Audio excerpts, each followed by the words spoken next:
আচ্ছা আচ্ছা মিল বন্ধ হয়ে পড়েছে, আমরা তো সমস্যায় পড়ে গেছি। 2006 সালে, মানে এটা গভর্নমেন্টের মিল। 2006 সালে বামফ্রন্ট সরকার এই মিলটাকে 74% কোম্পানির হাতে তুলে দেয়। সেই থেকে আমরা এই শ্রমিকরা মানে মালিকের হাতে, মানে মালিকের দ্বারা শোষিত পীড়িত হচ্ছি। সে যেটা মানে তুলনারহীন, মানে যেটা অসম্ভব। মালিকের আগে আসছে না, তাদের মন গড়া নিজের মতো করে প্রেসার দিয়ে শ্রমিককে বিভ্রান্তি, মানে জোর করে প্রেসার দিয়ে, যে যেখানে একটা মেশিন চালাতে হয় সেখানে দুটোর জায়গায় সেখানে 4টে, এইরকম করে বিভ্রান্তি করে প্রোডাকশান তুলে নিচ্ছে। অথচ প্রোডাকশান করেও তাও সব সময় বলে যাচ্ছে লস লস লস। আজকে এসে দেখলাম গেটে সাসপেনশন নোটিশ বা বন্ধ। আর এই সময় এই পুজোর মুখে সমস্ত শ্রমিকের এই বন্ধ করে দিয়ে সব কিছু আটকে দেওয়া, এটা তো একটা কঠিন পরিস্থিতি।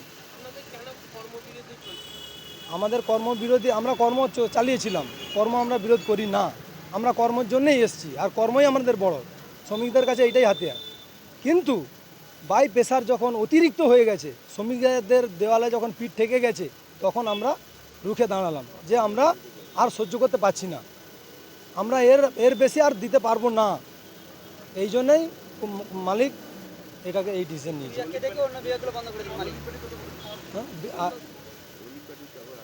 আর রোলিং পার্টি আছে, আরও যে 4টে ইউনিয়ন আছে, 5টা ইউনিয়ন আছে। আমরা বিএমএস করি, বিএমএস থেকে বলছি। এনারা তো মালিকের সঙ্গে কোনো ফাইট করছে না, মালিকের সহযোগিতা করে এইসব করাচ্ছে। আর বিরোধী আমরা এখানে প্রায় 500 শ্রমিক আছি, এবার আউটসাইডার কিছু আছে।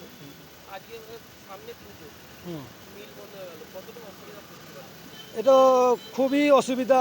এখানে আমরা শ্রমিক, মানে আমাদের তো মাইনে খুবই সীমিত।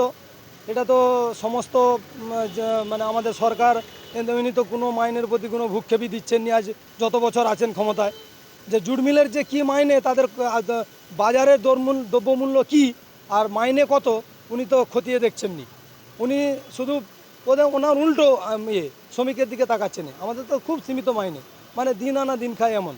তাই এই যে বন্ধ হয়ে গেল, এ তো শ্রমিকের খুব কঠিন পরিস্থিতি।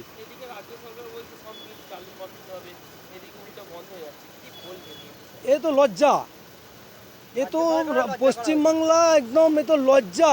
কল কারখানাকে একদম লিপ্ত, মানে শেষের পথে নিয়ে চলে গেছে, একদম দালালি করে। এ দালালদের যে কি কবে শুরু হবে, আমরা সেটাই দিশাহারা হয়ে যাচ্ছি। হ্যাঁ, শ্রমিকের পেটে লাথি মেরে এরা মানে কি মালিককে রাজা করতে যাচ্ছে না, কি করতে যাচ্ছে এদের পরিকল্পনা হবে কি, আমরা সেটাই ভেবে পাচ্ছি না। আমরা শ্রমিকরা দিশাহারা হয়ে ঘুরে যাচ্ছি, আমরা কোনো অস্ত্র পাচ্ছি না। আমরা এরপরে মিলের গেটে এসছি, এরপর পদক্ষেপ নেবো কী করা যায়। হ্যাঁ, অবস্থান করব, আমরা গেটে ধর্ণা দেবো। আমার নাম সুদর্শন দিন্দা।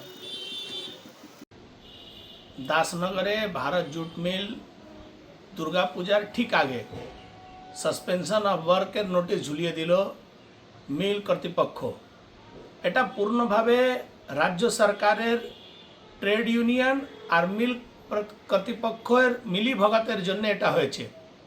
এর আগেও আমরা দেখেছি প্রত্যেক বছরই এরমই হয়, জোর করে শ্রমিকদের উপরে চাপ সৃষ্টি করে, ম্যানেজমেন্টের সঙ্গে মিলিভগত করে জোর করে শ্রমিকদের উপরে চাপ সৃষ্টি করে ইউনিয়ন, আর তাদের কথা না শুনলেই তারা তখন সাসপেনশন অফ ওয়ার্কের নোটিশ ঝুলিয়ে দেয়। পুজোর ঠিক আগে যখন সবার টাকার প্রয়োজন থাকে, সেই সময় শ্রমিকদের উপরে এইভাবে আর্থিক আঘাত পৌঁছায়। এটা পূর্ণভাবে রাজ্য সরকারের নীতি, যেটা শ্রমিকদের সম্পর্কে ভালো ভালো কথা বলে, কিন্তু প্রত্যেক বছরই আমরা দেখি কোনো না কোনো জুট সামনে এইভাবেই শ্রমিকরা ক্ষোভ বিক্ষোভ দেখায়। তাদের পরিবার, তাদের চোখ থেকে জল বেরোয়। এই রাজ্য সরকার কোনোদিনই সাধারণ মানুষের ব্যথা বোঝে না। এদের কোনো নীতি ঠিক করে এরকম নেই যে নীতি দিয়ে ভালো করে একটা কোনো কর্মসংস্থান ভালো করে চালাতে পারে। এই রাজ্য সরকারের পূর্ণভাবে বিফলতার জন্যেই এক এক করে জুট মিলের এই অচলাবস্থা আছে